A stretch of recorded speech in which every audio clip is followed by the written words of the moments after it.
May mga umaga sa buhay na parang paulit-ulit lang ang nangyayari.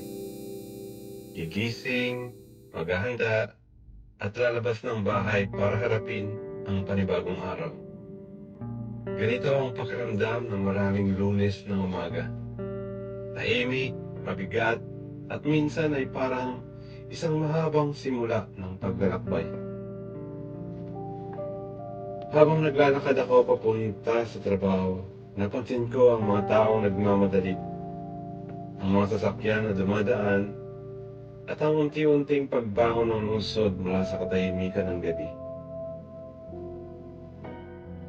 Bawat isa sa amin ay may kanya-kanyang pupuntahan, kanya-kanyang pangarap, at kanya-kanyang laban sa buhay.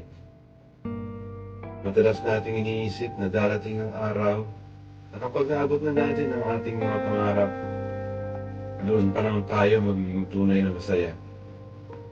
Kapag nakuha na natin ang gusto nating trabaho, ang sapat na pera, o ang buhay na matagal na nating hinahanap.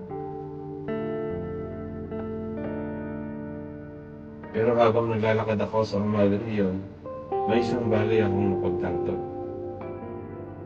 Ang buhay pala hindi tungkol sa kung saan tayo makakarating. Ang buhay ay tungkol sa kung paano natin nilalakbay ang bawat araw. Ang bawat hakbang papunta sa trabaho, bawat pagod na nararamdaman, bawat maliit na tagumpay, at kahit ang mga pagkakamali. Lahat ng ito ay bahagi ng kwento ng ating paglalakbay. Minsan may mga araw na mabigat ang pakiramdam. May mga pagkakataong gusto na lang natin guminto at sumuko. Pero sa bawat pagsikat ng araw, may bagong pagkakataon para magpatuloy. Hindi natin kailangan madaliin ang buhay. Hindi natin kailangang mauna sa iba. Ang mahalaga ay patuloy tayong gumagalaw.